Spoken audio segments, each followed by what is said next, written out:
नमस्कार, स्वागत है आप सभी का। आप देख रहे हैं इकॉनमी टुडे। मैं हूं अजय मिश्र। कारोबार जगत की तमाम खबरों पर रहती है हमारी नजर। आपको बताएंगे कि क्या कुछ हुआ है ट्रांसपोर्ट सेक्टर में। एक बड़ी खबर के साथ आपको लिए चलेंगे, लेकिन सबसे पहले नजर डालते हैं आज की टॉप लाइंस पर। अब से थोड़ी देर बाद सुबह 10 बजे आरबीआई करेगा मौद्रिक नीति का ऐलान। मुख्य ब्याज दरों में बदलाव और आर्थिक स्थिति की समीक्षा पर रहेगी नजर। आईटी और दूरसंचार मंत्री अश्विनी वैष्णव ने बेंगलुरु में नोकिया के 6G रिसर्च लैब का किया उद्घाटन। डिजिटल इंडिया के लिए बताया अहम मील का पत्थर।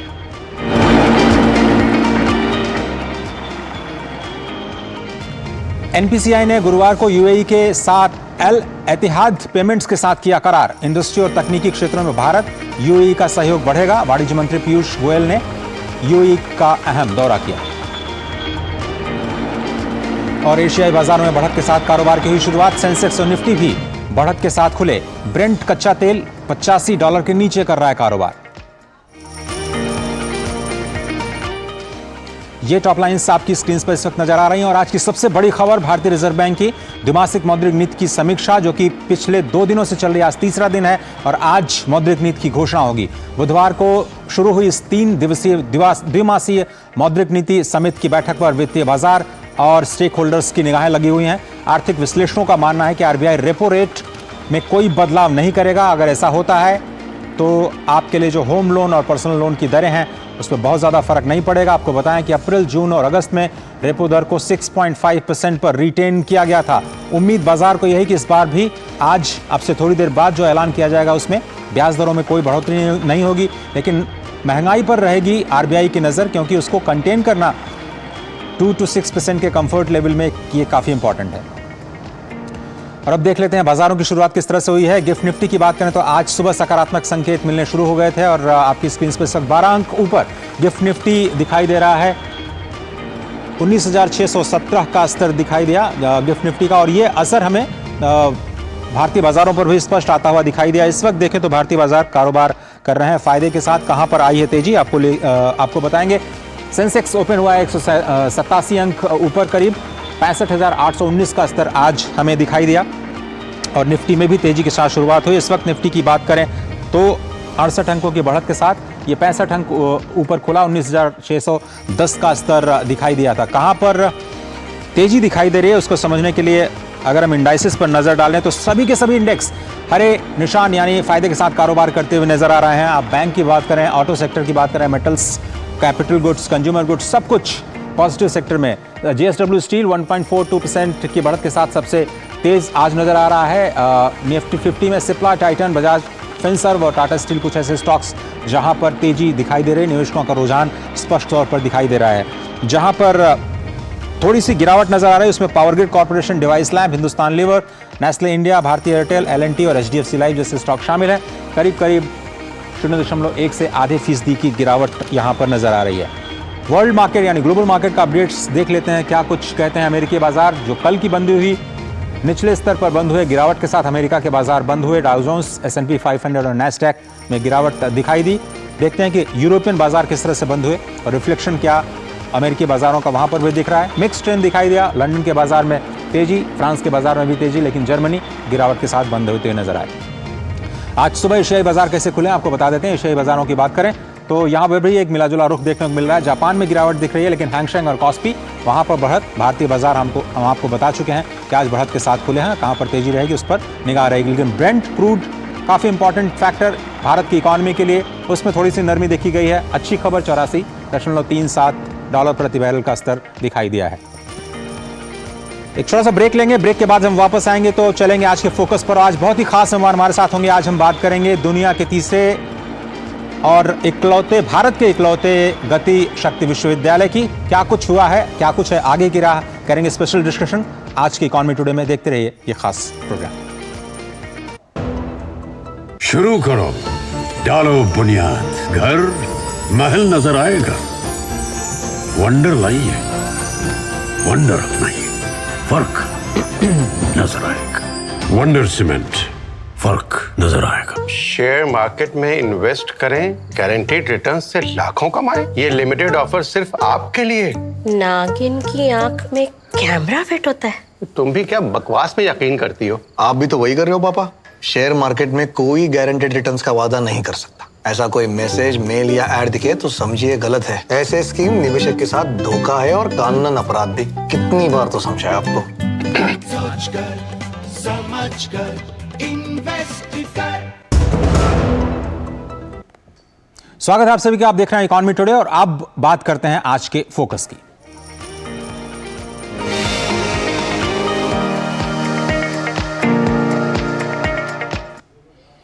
हमारा आज का फोकस है प्रधानमंत्री गति शक्ति योजना और इसमें एक अहम पड़ाव हमें उस वक्त दिखाई दिया जब उद्योग और आंतरिक व्यापार संवर्धन विभाग जो कि DPIIT जो कि वाणिज्य और उद्योग मंत्रालय के अंदर आता है और गति शक्ति विश्वविद्यालय ने भारत में अवसंरचना और लॉजिस्टिक्स क्षेत्र को आगे बढ़ाने के लिए सहमति पत्र पर हस्ताक्षर किए। इस सहमति पत्र के तहत गति शक्ति विश्वविद्यालय भारत के विभिन्न राज्यों में अलग अलग केंद्रों पर PM गति शक्ति, राष्ट्रीय मास्टर प्लान और राष्ट्रीय लॉजिस्टिक्स नीति से संबंधित पाठ्यक्रमों और पाठ्यचर्या को तैयार करने, विकसित करने और उपलब्ध कराने वाली प्रमुख एजेंसी के तौर पर देश के सामने होगा।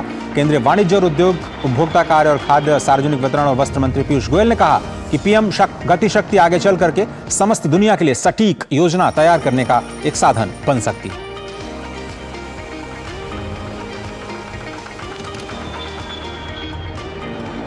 And we are privileged to have professor doctor Manoj Chaudhary जो कि वाइस चांसलर हैं गति शक्ति यूनिवर्सिटी के। बहुत बहुत धन्यवाद सर स्टूडियोज में पधारने के लिए। भारत तीसरा ऐसा देश है चीन और रूस के बाद जहां पर गति शक्ति विश्वविद्यालय है। क्या कुछ बड़ा फोकस है सर? शुरुआत वहीं से करते हैं। किसी भी डेवलप्ड कंट्री के लिए और भारत के यशस्वी प्रधानमंत्री श्री मोदी जी ने 2047 तक भारत को एक विकसित देश बनाने का 140 करोड़ भारतीयों की जो सपना है उसको साकार करने की जो बात कही है, उसके अंतर्गत इंफ्रास्ट्रक्चर सेक्टर का सबसे इम्पोर्टेंट रोल होता है। इंफ्रास्ट्रक्चर मॉडर्न कैसे बने, किस तरह से सारी इंफ्रास्ट्रक्चर मिनिस्ट्रीज एक साथ मिलजुल कर काम करें, जैसे railways, roads, shipping, ports, aviation. तो इसके लिए प्रधानमंत्री गति शक्ति नेशनल मास्टर प्लान अक्टूबर 2021 में लॉन्च किया गया। इसके अलावा 2022 में नेशनल लॉजिस्टिक्स पॉलिसी लॉन्च की गई, जो भारत में लॉजिस्टिक्स कॉस्ट जो करंटली 13 से 14% ऑफ GDP है, उसको किस तरह से हम कम करके 8% या 7% ऑफ GDP पे ला सकें। GDP cost, logistics cost as a fraction of GDP का बहुत इंपॉर्टेंट रोल इसलिए है क्योंकि ये डोमेस्टिक प्राइसेस को भी कंट्रोल कर सकती है। किसी भी वस्तु को एक जगह से दूसरी जगह ले जाने में अगर लॉजिस्टिक्स कॉस्ट ज़्यादा है then there is a impact on the domestic prices. इस तरह से अगर किसी वस्तु जो भारत में बन रही है और निर्यात के लिए, एक्सपोर्ट के लिए बाहर जा रही है, अगर उस सामान को पोर्ट तक ले जाने में बहुत ज़्यादा लॉजिस्टिक्स कॉस्ट लगती है तो हमारा एक्सपोर्ट कॉम्पिटिटिवनेस पे भी फ़र्क पड़ता है। तो इन दोनों नज़रिए के अंतर्गत नेशनल लॉजिस्टिक्स पॉलिसी और गति शक्ति नेशनल मास्टर प्लान बहुत ही इंपॉर्टेंट है। एक इंफ्रास्ट्रक्चर को डेवलपमेंट करेगा, दूसरा इंफ्रास्ट्रक्चर के बेसिस पे सर्विसेज देगा जिससे लॉजिस्टिक्स कॉस्ट कम होगी। इन सबको करने के लिए मानव संसाधन की जरूरत है, जिसके लिए गति शक्ति विश्वविद्यालय पिछले साल पार्लियामेंट ऑफ इंडिया के द्वारा एक एक्ट के अंतर्गत स्थापित किया गया। बिल्कुल सही कहा आपने सर, लेकिन इसकी ज़रूरत क्या है? क्या ये जो दूसरे विश्वविद्यालय हैं उसी तरह होगा या फिर उससे कुछ अलग होगा? क्योंकि ट्रांसपोर्ट सेक्टर में पहली बार हम देख रहे हैं देश एक इंटीग्रेटेड अप्रोच के साथ, एक कॉम्प्रिहेंसिव अप्रोच के साथ इस पूरे सेक्टर को देख रहा है। गति शक्ति विश्वविद्यालय न सिर्फ एक अपनी तरह का अनूठा और यूनिक यूनिवर्सिटी है, इसके सारा करिकुलम और मैंडेट भी पूरी तरह यूनिक है। फॉर एग्जांपल, इस समय हमारे यहाँ पे 5 बीटेक प्रोग्राम इस साल जो नए शुरू किए, सारे के सारे BTech programs have a specialization. For example, BTech in civil engineering, maybe 80% of the course content may be similar to that of the top IITs, but 20% content is focused on rail engineering. जैसे civil engineering के अंदर में railway technology, railway track management, railway station design, cargo terminal design, इस तरह से, और electronics and communication engineering में railway signalling systems, communication based train control, Kavach और modern type. So all of our programmes have a specialisation. इसलिए इस साल जब हमने पहली बार B Tech in artificial intelligence and data science शुरू किया तो उसका भी स्पेशलाइजेशन है ट्रांसपोर्टेशन एंड लॉजिस्टिक्स। किस तरह से ऑप्टिमाइज रूट प्लानिंग हो, किस तरह से प्रेडिक्टिव एसेट मेंटेनेंस हो, these are very very important factors in the role of artificial intelligence and in future of quantum technologies to improve and radicalise the transportation and logistics sector is very very essential. Professor साहब, अगर हम curriculum की बात करें पूरे transport sector को लेकर के, क्या ये बहुत कॉम्प्लेक्स रहा आपके लिए, क्योंकि आप पूरे इस प्रोग्राम को लीड कर रहे हैं, skill development for transport sector अगर मैं या लॉजिस्टिक्स सेक्टर अगर मैं कह पाऊँ, तो क्या अलग अलग सेक्टर्स के एक्सपर्टीज़ को पाठ्यक्रम में शामिल करना ये सब काफ़ी कॉम्प्लेक्स था? कैसे आप लोगों ने किया ये? सबसे पहले तो it is all about approach. जब यूनिवर्सिटी हमने बनाया तो इसका पहला vision statement is that it has to be industry driven and innovation led university. Industry driven का मतलब industry will help prepare the curriculum, industry will help deliver the curriculum and industry will employ these people who are trained to the curriculum that they need. तो जब हमने railway के curriculum बनाया तो ministry of railways के सारे production units और railway के सारी फैसिलिटीज़ का हमने पूरी तरह से मिनिस्ट्री ऑफ रेलवेज से इनपुट लिया। रेलवे के रिलेटेड जितनी भी इंडस्ट्रीज इंडिया में काम कर रही है उनके इनपुट लिया। जब हमने ट्रांसपोर्ट और लॉजिस्टिक्स का करिकुलम बनाया तो वर्ल्ड की टॉप लीडर्स जो एआई में हैं, फॉर एग्जांपल आईबीएम, उनके इनपुट्स हमने करिकुलम के अंदर लिए। इस तरह से अब हम आगे, जैसे पिछले 7 सितंबर को हमने एयरबस के साथ में एक बहुत बड़ा एमओयू साइन किया। एयरबस और टाटा भारत में पहली बार एयरक्राफ्ट मैन्युफैक्चरिंग फैसिलिटी शुरू करेंगे जो करीबन 21,000 लोगों को एम्प्लॉय करेगा। तो उनके लिए किस तरह का करिकुलम होना चाहिए वो करिकुलम गति शक्ति विश्वविद्यालय तैयार करेगा। इस तरह से ह्यूमन रिसोर्स को ट्रेन करेगा who can be diploid and employed directly into the sector. तो मेरे कहने का मतलब है कि industry is not only a user of our students. Industry is involved from day one in defining the curriculum. Industry is involved in delivering the curriculum. तो industry driven university Bharat में अपने आप में एक पहला important प्रयोग जो हमने किया है। और जिस तरह का इंडस्ट्री सपोर्ट हमको सब जगह से मिल रहा है अभी आने वाले 2 से 6 हफ्ते में, आप कई सारी इंडस्ट्री के साथ में, जैसे पोर्ट एंड शिपिंग इंडस्ट्री के साथ में भी आप देखेंगे हमारे एमओयू अभी साइन होंगे। एविएशन के साथ में मैंने आपको बताया अभी 4 अक्टूबर को आपने जो बताया डीपीआईआईटी के साथ में, जिसके अंतर्गत Gati Shakti Vishwavidyalaya will be the nodal agency to carry out all curriculum and courses related to Gati Shakti plan, infrastructure planning and logistics policy across all the states through various centers. So इस तरह से हम लोग पूरे ट्रांसपोर्ट सेक्टर में railways, road, shipping, waterways, aviation, ports सभी को मिला के एक not only first of its kind but best in the world university India के अंदर में क्रिएट करेंगे। Best in the world university आप क्रिएट करने जा रहे हैं सर, लेकिन जो स्टूडेंट्स आपको देख रहे हैं अपने भविष्य को वो कहाँ देखें एम्प्लॉयबिलिटी के लिहाज से? क्योंकि सब लोग ये सोचते हैं कि भाई हमने कोर्स किया या फिर एक पढ़ाई की तो हमें इंडस्ट्री एक्सेप्ट करेगी ना। आपने कहा कि ये गैप आपने खत्म कर दिया है, लेकिन क्या वाकई ये एक सनराइज सेक्टर है और यहाँ पर स्किलिंग के बाद में प्रबल नौकरियों की संभावना है?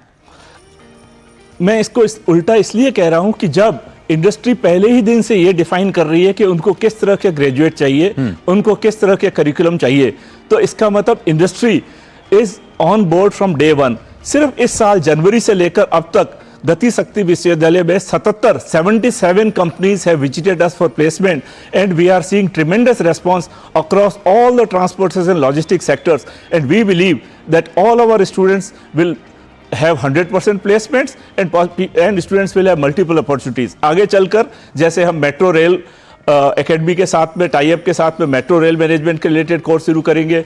अभी हम रेलवेज की बड़ी कंपनी जो भारत में इस टाइम काम कर रही है उनके साथ मिलके मास्टर्स प्रोग्राम शुरू करेंगे इंटेलिजेंट ट्रांसपोर्टेशन सिस्टम्स पे। इस तरह से हम पोर्ट लॉजिस्टिक्स पे कोर्सेज शुरू, तो हमारे सारे कोर्सेज इंडस्ट्री के साथ मिलके इंडस्ट्री के लिए पहले ही दिन से होंगे। इसलिए आई पर्सनली थिंक एम्प्लॉयबिलिटी तो एक कंसिक्वेंस है, एक नेचुरल आउटकम है and I do not think that should be an issue at all. Bharat के अंदर जिस तरह से इंफ्रास्ट्रक्चर का विकास हो रहा है आज की तारीख में, अगर मैं कहूँ कि इंफ्रास्ट्रक्चर और ट्रांसपोर्टेशन और लॉजिस्टिक सेक्टर भारत में ऑलमोस्ट उसी जगह पे है जिस तरह से आईटी सेक्टर 1990 के आसपास था, उसको 20-30 साल लगे इतना तेजी से ग्रो होने में। आज आईटी और टेक्नोलॉजी सेक्टर भारत में एक बहुत बड़ा सेक्टर है। मुझे लगता है ट्रांसपोर्टेशन और लॉजिस्टिक्स सेक्टर सिर्फ अगले 6-7 साल के अंदर में भारत में बहुत ही बड़ा सेक्टर बनने वाला है। सिर्फ पीएम गति शक्ति national master plan itself is 100 lakh crore rupees scheme, that is 1.2 trillion dollar scheme. अगर उसका आप इम्पैक्ट देखें एम्प्लॉयबिलिटी पे, अगर बेस्ट ह्यूमन रिसोर्स होंगे तभी इस तरह का सेक्टर आगे जनरेट हो सकता है। तो मुझे ऐसा लगता है इस क्षेत्र में अपार संभावनाएं हैं और इन संभावनाओं के लिए हमें इंडस्ट्रीज और यूनिवर्सिटी और गवर्नमेंट तीनों को साथ मिलकर काम करना होगा, साथ में काम करना होगा। लेकिन सर ये जो पीएम गति शक्ति योजना है 111 लाख करोड़ रुपए की, उसमें बहुत important stake holder state government भी है और साथ ही साथ जो प्राइवेट सेक्टर है, आपने प्राइवेट सेक्टर का जिक्र किया, लेकिन इन्वेस्टमेंट में शायद ये तीनों ही स्टेक होल्डर्स, सेंटर, स्टेट और निजी क्षेत्र, तीनों को आगे आना होगा। हमारे पीएम गति शक्ति प्लान को लेकर के प्राइवेट सेक्टर क्या सोचता है जब आप इंटरेक्ट करते हैं उनके साथ में? प्राइवेट सेक्टर अभी पिछले हफ्ते में एक भारत की बहुत बड़ी कंपनी है बॉश, BOSCH, बॉश, जर्मनी की बहुत बड़ी कंपनी है। मुझे चांस मिला उनके मैनेजमेंट कॉन्क्लेव में जाने का, और उनसे बात करके जब मैंने उनको बताया कि किस तरह से गति शक्ति प्लान, नेशनल मास्टर प्लान और लॉजिस्टिक्स पॉलिसी और उनके अपनी जो सेटअप्स हैं, तो ये तो एक एग्जाम्पल है। मुझे प्राइवेट सेक्टर, मैं सीबन से बात करूं, मैं LNT से बात करूं, मैं एल्स्टॉम से बात करूं, मैं सभी से, डॉयच बान रेल, जिनसे भी मैं बात कर रहा हूं इस समय, और मैं आपको ये कह सकता हूं विश्वास के साथ, मैंने कम से कम 20 या 25 इंडस्ट्री के साथ में पर्सनली इन दिनों बात किया है। सभी के सभी भारत को लेके और पर्टिकुलरली गति शक्ति विश्वविद्यालय को लेके और गति शक्ति नेशनल मास्टर प्लान और लॉजिस्टिक्स पॉलिसी को लेके अत्यंत उत्साहित है और पूरी तरह से इसमें पार्टिसिपेट करने को रेडी है। और जिस तरह से हम अपने डेटाबेसेस को यूज करके आगे प्राइवेट सेक्टर को पहले ही दिन साथ लेके चलेंगे, मुझे लगता है ये ट्रांसपोर्टेशन और लॉजिस्टिक्स सेक्टर भारत को विकसित देश बनाने में अपना बहुत महत्वपूर्ण योगदान प्ले करेगा। प्रोफेसर चौधरी, बहुत सारे लोग ये नहीं जानते होंगे कि आप हेडक्वार्टर्ड हैं बड़ौदा में, लेकिन और कहाँ पे सेंटर्स है आपके जहाँ पर गति शक्ति यूनिवर्सिटी के जो प्लान्स हैं आप लोग रोल आउट करते हुए दिखाई देंगे? गति शक्ति विश्वविद्यालय के प्लान जो है उसके अनुसार रेलवे के सारे सेंट्रलाइज ट्रेनिंग इंस्टीट्यूट्स गति शक्ति विश्वविद्यालय के ऑफ कैंपस लोकेशंस बनेंगे। तो जिसके अंतर्गत जैसे हमारे जमालपुर में है, लखनऊ में है, सिकंदराबाद में, पुणे में, नासिक में और वडोदरा में भी, ये सारे सेंटर्स हम लोग मिलके एक इंटीग्रेटेड इंफ्रास्ट्रक्चर जो रेलवे मिनिस्ट्री ने पहले से ही गति शक्ति विश्वविद्यालय को इनेबल कर रखा है, इन सारे इंफ्रास्ट्रक्चर को यूज़ करके, तो एक तरह से हब एंड स्पोक मॉडल की तरह हम देश के कई सारे सेंटर्स पे ऑफ कैंपस लोकेशंस बना के गति शक्ति विश्वविद्यालय का जो मिशन और प्लान है to cover entire transportation sector and the logistic sector, इस सेक्टर में हम आगे बढ़ेंगे। और सर, जो एग्जिस्टिंग स्किल्ड वर्कफोर्स है, क्या उसकी भी कैपेसिटी बिल्डिंग के लिए आप लोग काम कर रहे हैं? मिसाल के तौर पर दुनिया का शायद सबसे बड़ा परिवार हमारा रेलवेज परिवार है, क्या उनको भी आप रीस्किलिंग करने के लिए, अपस्किलिंग करने के लिए करिकुलम में स्थान देंगे? आपने बहुत ही इंपॉर्टेंट बात कही, जैसा कि एक बहुत ही फेमस कोटेशन है कि illiterates of the 21st century are not those who can not read और write but those who can not learn, unlearn and relearn. तो गति शक्ति विश्वविद्यालय अभी 4 अक्टूबर को भी जो हमने MOU किया DPIIT के साथ में, उसके अंतर्गत भी पूरे भारत में गति शक्ति प्लान नेशनल लॉजिस्टिक्स के लिए हम लोग सारे प्रोफेशनल्स के लिए ट्रेनिंग प्रोग्राम चलाएंगे। हम एग्जीक्यूटिव एजुकेशन प्रोग्राम जो सेंट्रलाइज ट्रेनिंग इंस्टीट्यूट्स और कैपेसिटी बिल्डिंग कमीशन, जिनके साथ में कल हमारा काफ़ी डिटेल में मीटिंग हुआ, वार्तालाप हुआ, हम पूरे भारत में वर्किंग प्रोफेशनल्स के लिए एग्जीक्यूटिव एजुकेशन प्रोग्राम्स लॉन्च करेंगे, जो सर्टिफिकेट प्रोग्राम होंगे, जो डिप्लोमा प्रोग्राम होंगे, जो मास्टर्स प्रोग्राम होंगे हाइब्रिड मोड में, ऑनलाइन मोड में, और PhD प्रोग्राम्स भी वर्किंग प्रोफेशनल्स के लिए इस पर्टिकुलर सेक्टर में। क्योंकि हम अकेली यूनिवर्सिटी है भारत की, इसलिए we have a national mandate, we have a very big national responsibility to fulfil the national development plans.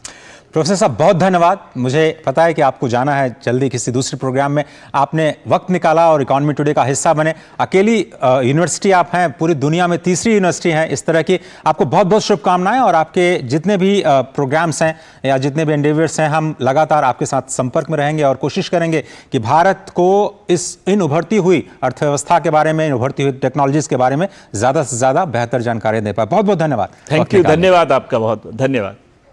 एक छोटा सा ब्रेक लेते हैं। ब्रेक के बाद कुछ और बड़ी खबरें हैं, क्या कुछ हुआ है UAE के दौरे पर वाणिज्य और उद्योग मंत्री पीयूष गोयल जी के, आपको बताएंगे। कहीं मत जाइए, देखते रहिए इकॉनमी टुडे। शुरू करो, डालो बुनियाद, घर महल नजर आएगा, वंडर लाइए, वंडर लाइए, फर्क पब्लिक के लिए नजर आएगा, वंडर सीमेंट, फर्क नजर आएगा। स्वागत है आप सभी का। वाणिज्य और उद्योग मंत्री पीयूष गोयल ने UAE दौरे पर अबू धाबी निवेश प्राधिकरण के प्रबंध निदेशक शेख हमीद बिन जायद अल नाहयान के साथ मुलाकात की। गोयल के इस दौरे पर दोनों देशों के बीच कई अहम समझौते हुए।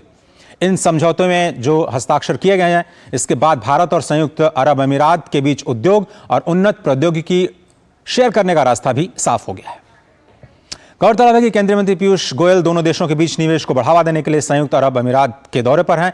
श्री गोयल भारत UAE उच्च स्तरीय संयुक्त कार्यबल की 11वीं बैठक की अध्यक्षता कर रहे हैं।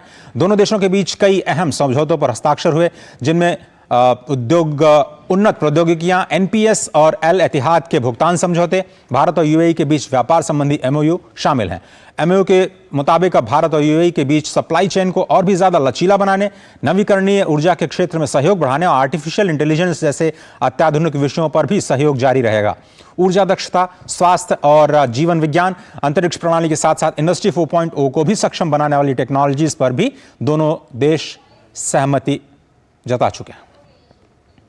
We have today concluded two very important agreements.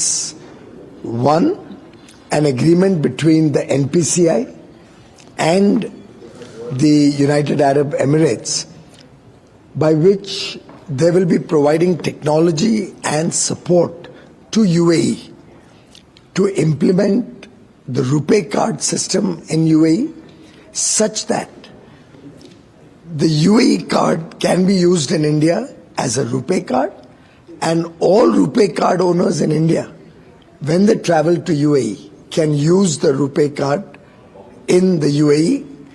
This is the internationalization of the RuPay card. This opens the doors for many such partnerships for NPCI and is truly a game changer in terms of integrating business and the economies of India and the UAE.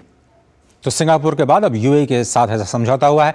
Nokia ने बेंगलुरु में देश की पहली live 6G प्रयोगशाला गुरुवार को शुरू कर दी है। केंद्रीय दूरसंचार मंत्री अश्विनी वैष्णव ने नोकिया 6G प्रयोगशाला का उद्घाटन किया।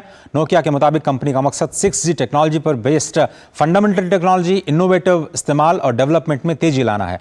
नोकिया का कहना है कि कंपनी के 6G लैब प्रधानमंत्री नरेंद्र मोदी द्वारा पेश किए गए भारत सरकार के 6G विजन को सपोर्ट करती है और 6G टेक्नोलॉजी के डेवलपमेंट और शुरू करने के लिए भारत के लिए एक ग्लोबल रोल निभाएगी। आइए देखते हैं।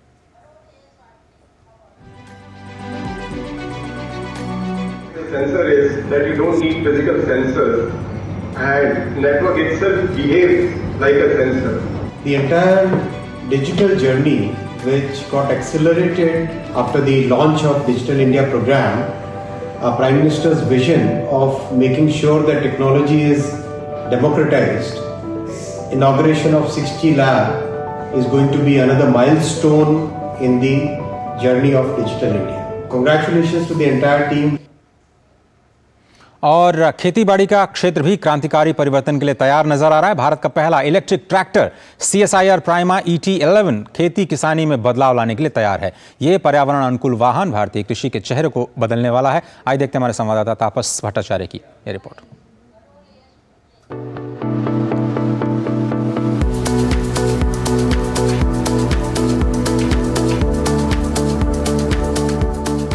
सब क्षेत्रों में ई वाहन अपनी पैठ बना रहे हैं। ऐसे में कृषि क्षेत्र इससे कैसे अछूता रह जाता।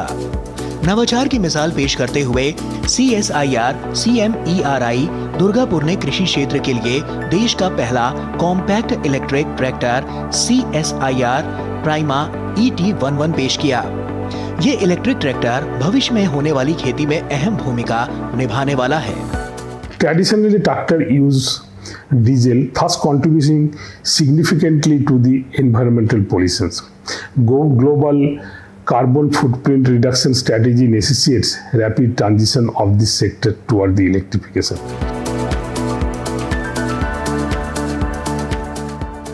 इलेक्ट्रिक ट्रैक्टर को बनाने में अत्याधुनिक तकनीक का प्रयोग किया गया है।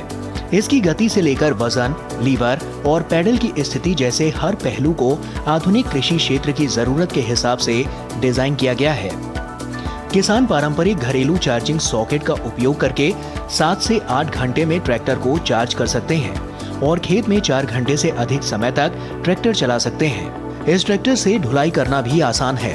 ट्रैक्टर 1.8 टन क्षमता वाली ट्रॉली को अधिकतम 25 किलोमीटर प्रति घंटे की गति से खींच सकता है। Another distinct features of the electric tractor is the V2L port. This means when tractor is not in operations, its battery power can be utilized for other secondary applications like pumping etc. बल्कि ये 500 kilogram की क्षमता उठाने और 1.8 ton क्षमता वाली trolley को खींचने के साथ अन्य कामों में उपयोगी साबित होने वाला है। इलेक्ट्रिक ट्रैक्टर किसानों के लिए एक बहुत बड़ी सौगात बनके सामने आई है। हैदराबाद के एक कंपनी ने इसको कमर्शियल मैन्युफैक्चरिंग करने का फैसला लिया है और आशा करते हैं कि इससे इसका ऑपरेशनल कॉस्ट और पर्यावरण के लिए बहुत ही अनुकूल होने वाला है। खास तौर से इन किसानों के लिए एक ये वरदान साबित हो सकता है। कैमरा पर्सन नवीन के साथ मैं तापस भट्टाचार्य, दूरदर्शन समाचार, दिल्ली। और अब नजर डालते हैं कारोबार जगत की दूसरी प्रमुख खबरों पर फटाफट अंदाज में। केंद्रीय वित्त मंत्री निर्मला सीतारमण ने कहा है कि पिछले 23 वर्षों के दौरान 919 बिलियन अमेरिकी डॉलर के कुल प्रत्यक्ष विदेशी निवेश में से 595.25 बिलियन अमेरिकी डॉलर बीते 9 वर्षों के दौरान आए हैं, जो कुल निवेश का 65% है। संयुक्त अरब अमीरात ने डिजिटल भुगतान और वित्तीय समावेशन को बढ़ावा देने के लिए भारत के साथ एक समझौते पर हस्ताक्षर किए हैं। भारतीय राष्ट्रीय भुगतान नियम की सहायक कंपनी NPCI अंतर्राष्ट्रीय भुगतान लिमिटेड और संयुक्त अरब अमीरात की केंद्रीय बैंक की अप्रत्यक्ष सहायक कंपनी अल इत्तिहाद पेमेंट्स ने ऐतिहासिक समझौता किया। भारतीय रिजर्व बैंक ने कहा है कि बिना दावे वाली राशि के बारे में जानकारी देने वाले उद्गम पोर्टल से 30 बैंक जुड़ गए हैं। इससे लोगों को बिना दावे वाली राशि का पता लगाने के साथ उसके बारे में दावा करने में मदद मिलेगी। शहरी स्थानीय निकायों के क्षमता निर्माण पर राष्ट्रीय कार्यशाला को संबोधित करते हुए आवासन और शहरी कार्य मंत्री हरदीप सिंह पुरी ने कहा कि 2004 से 2014 तक शहरी क्षेत्र की सभी योजनाओं पर खर्च 1,78,000 करोड़ रुपए से अधिक था, लेकिन पिछले 9 वर्षों में यह राशि बढ़कर 18 लाख करोड़ रुपए से अधिक हो गई। केंद्रीय मंत्री डॉक्टर जितेंद्र सिंह ने कहा कि हमारे पास आज अरोमा मिशन के अंतर्गत 3000 स्टार्टअप और 150 स्पेस स्टार्टअप हैं। हमें पिछले 9 वर्षों में शुरू हुए 1.25 लाख से अधिक स्टार्टअप का स्थायित्व सुनिश्चित करना होगा। गुजरात के मुख्यमंत्री भूपेंद्र पटेल ने कहा कि राज्य भारत को 5 लाख करोड़ डॉलर की अर्थव्यवस्था बनाने में प्रमुख भूमिका निभाने के लिए प्रतिबद्ध है और उसका लक्ष्य 2030 तक खुद को 1 लाख करोड़ डॉलर की अर्थव्यवस्था बनाने का है। कर्नाटक में 195 जिलों में सूखे की स्थिति से निपटने के लिए राज्य सरकार ने केंद्रीय दल से 4,860 करोड़ रुपए की सहायता की मांग की है। केंद्रीय दल सूखाग्रस्त जिलों का जायजा लेने के लिए राज्य के 4 दिन के दौरे पर है। रिपोर्ट में कहा गया है कि राज्य को 27,867 करोड़ रुपए से अधिक का नुकसान हुआ और करीब 40 लाख हेक्टेयर कृषि फसल को क्षति पहुंची है। इकॉनमी टुडे में आज सिर्फ इतना ही, लेकिन RBI मौद्रिक नीति पर हमारी रहेगी नजर, जो अब से थोड़ी देर में पेश की जाने वाली है। फिलहाल पूरी टीम को दीजिए इजाजत। आगे देखिए न्यूज़ एट 10 भावना नैयर के साथ। नमस्कार।